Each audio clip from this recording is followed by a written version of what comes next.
At the age of 25, I'd made my first million. It wasn't school that gave me my education about investing. My teacher was the roller coaster of life. It came to me one day when my boss asked if someone wanted to help install a staircase. When we got to the house, I was shocked. He had it all: granite countertops, Persian rugs, and a collection of supercars. I'd look out the window and see the owner relaxing or practicing his golf swing. When I talked to him, he only chatted about his personal hobbies and never his businesses. I asked him, "What's the secret to your success?" He tapped me on the shoulder and said, "Mark, if you can't make money while you sleep, you'll work until you die." This is now known in the modern day as passive income. That was the moment I decided I needed to join the top 1% of men. I'd like to retread my journey with you today. It's very clearly broken into 5 different stages, just like a video game, and at each individual stage I learned something imperative to my future success. You'll learn what I focused on as a hard-nosed businessman, what I obsessed about in the world of investing, and most importantly, the many mistakes I made along the way that have made me the successful person I am today. Stage 1, the awakening. This is when I went from $0 to $20,000. My journey started as I emerged from my mother's womb, and my first words were, "Which stock should I buy?" Just kidding. Like most people, I was pretty clueless about financial education as a kid, but I had the spirit of hustle in me. One of my earliest memories of entrepreneurship goes back to when I was selling fish door to door. Just imagine wiping the sleep dust out of your eyes at 4 in the morning, heading down to a freezing pier and sitting for hours until you'd caught enough mackerel to sell for a profit. Not only that, but grabbing a slimy fish from a bag, ringing a doorbell, looking a person straight in the eye and pitching to them. This built up my confidence and sales skills, 2 of the earliest skills I needed to learn to be successful. As I earned, I soon found that any money I made wasn't really mine. Instead, it would go to places like McDonald's and the girl I happened to be dating. I always seemed to have just enough. This is called lifestyle inflation, the tendency to spend more as you make more. Whatever you earn, it becomes your new baseline, and that's the trap. But being a car fanatic, I've always dreamed of owning a Ferrari. I felt as if they sent such a strong signal to others that you've made it. I'd often speak to my friend Paul, who worked as a valet parking cars for the rich and famous. He once told me something that changed my perspective on luxuries. He said, "When people would drive up to the hotel in their Ferraris, they would watch me gawk and love every moment of it. I'm sure they felt admired, important, even respected. But actually, you know what, Mark? I didn't care about them or even notice them. Instead, I thought, wow, if I had that car, people would think I'm cool." And I wonder how many people buy these cars without realizing that people rarely give the driver a moment's thought. I learned that no one would be as impressed with my possessions and luxuries as much as me. People want to be respected and admired by others, but competence, intelligence, and kindness will bring you so much more respect than horsepower ever will. With all the information out there on the internet about how to make money or get rich quick, it can be hard to separate the truth from the marketing. Internet gurus have been getting wealthy for the past decade, telling other people how they can get rich, and there's a whole industry out there based on fantasy. But the truth is, wealth is not always what you see, but what you don't see. I decided instead I'd quietly follow my own path to wealth. But in order to do this, I needed a budget. A budget is knowing where your money will go versus where it went. Little by little, and for the first time, I started seeing my savings account go up. I started building an emergency fund, basically money for a rainy day. I didn't know exactly when or why it would rain, only that one day it would. One day, my boss approached me and ordered me to start making wooden trash cans. I made trash can after trash can. The hours would just crawl by so slowly. I went to my boss and asked him how long I'd have to keep doing this.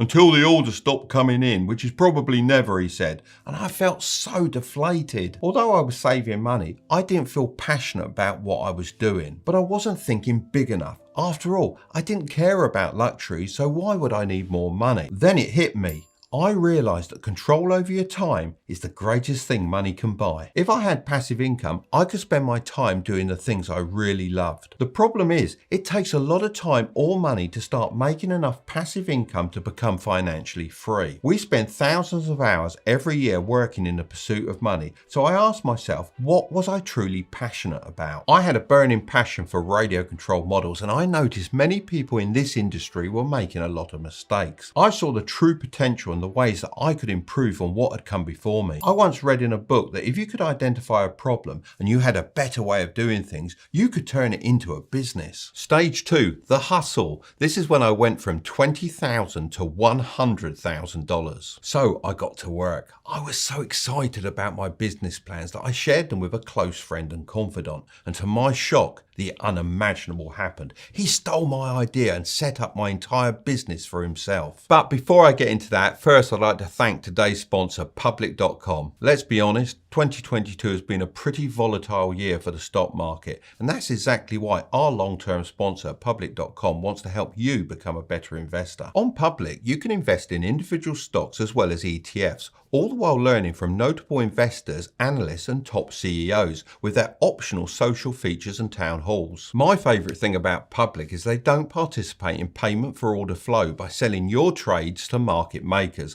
meaning they have no reason to incentivise you to trade more than necessary, like some other platforms do. On Public, you can invest, learn and see what top investors are doing all in one place. And the best part is, for a limited time, you can get a free start worth between $3,000 and $1,000 with the link down below in the description. Anyway, back to the story. The reality is that I needed some money to pursue my dream, but my savings just weren't enough. I wasn't about to give up. I drew up a business plan, went to the bank and applied for my first loan. It wasn't easy and I had to visit multiple banks. However, eventually I secured the money I needed. While some people earn their wealth investing in the stock market, I reinvested the earnings from my businesses to open more stores and even buy back my original idea from my old friend. I started to know more and more people in the business world. A lot of these individuals became my mentors and would teach me things like how to build a business that scales, how to improve sales, and how to manage people. As my income grew and I solved problems, I was not only growing my net worth, but becoming a top 1% man as well. As the good times continued, I increasingly bet on them continuing, which led to one of my most significant life crashes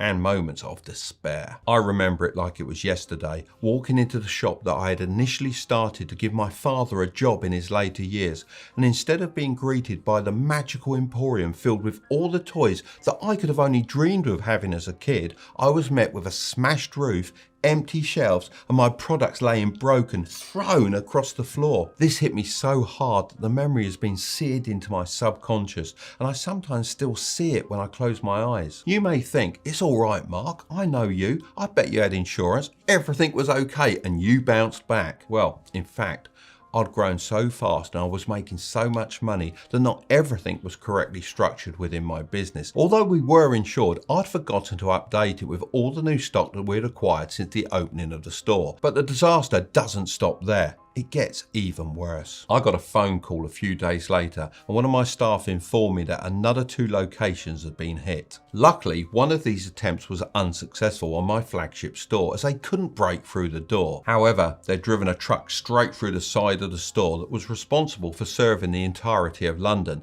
and the damage was horrendous, let alone the stock that we lost. That's when I learned about the balance between risk and reward. See, making money requires taking risks, operating quickly and putting yourself out there. But keeping money requires the opposite. It requires humility and fear that what you've made can be taken away from you just like that. Once you lose 95% of your money, you have to gain 1,900% just to get back to where you started. Taking too much risk can bury you so deep in a hole, it can be nearly impossible to get out of. I even started to move my operations online to adapt to the changing times. Stage 3, the trap. This is when I went from $100,000 to $1 million.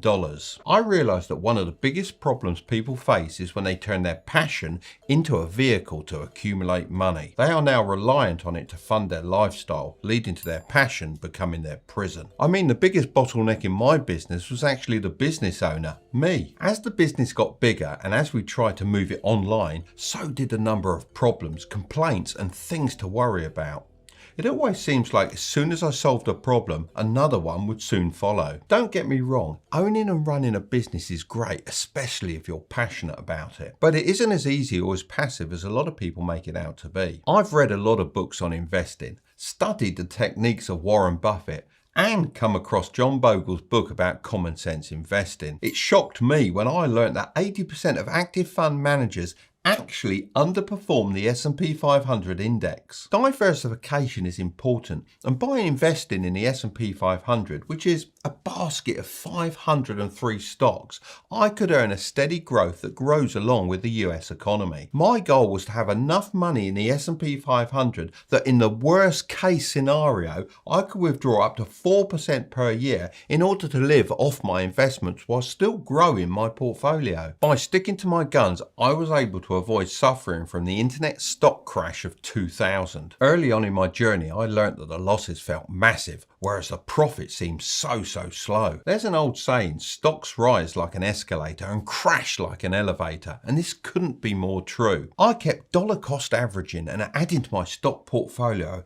even as the dot-com crash continued. I was getting more and more shares of the index fund at better and better prices. As a qualified pilot, I draw this parallel. Hours and hours of uneventful flight, followed by moments of sheer terror. But it's these moments of sheer terror that make up the majority of your returns. The way I conducted my finances during the dot-com crash and the 2008 financial crisis gave me more returns than any investing I had ever done before. Stage 4, the refinement. This is when I went from $1 million to $10 million. As my wealth grew, it seemed like the Matrix was creating more and more temptations to take my money away from me. Having savings gives you a lot of options, like going to a buffet where you can have every dish you've ever wanted. In the previous stages, once I'd surpassed $100,000 in yearly earnings, I was considered an accredited investor, which is both an exciting and a dangerous place to be. I fell into the trap of investing in various penny stocks, which initially was very successful. However, I went on to lose $30,000 with a couple of bad trades. After this, I created a rule for myself to only invest in things that I fully understand, unless it's an experiment with a small amount of capital that I'm not afraid to lose. It doesn't matter whether you're investing in NFTs, stocks, or a relationship.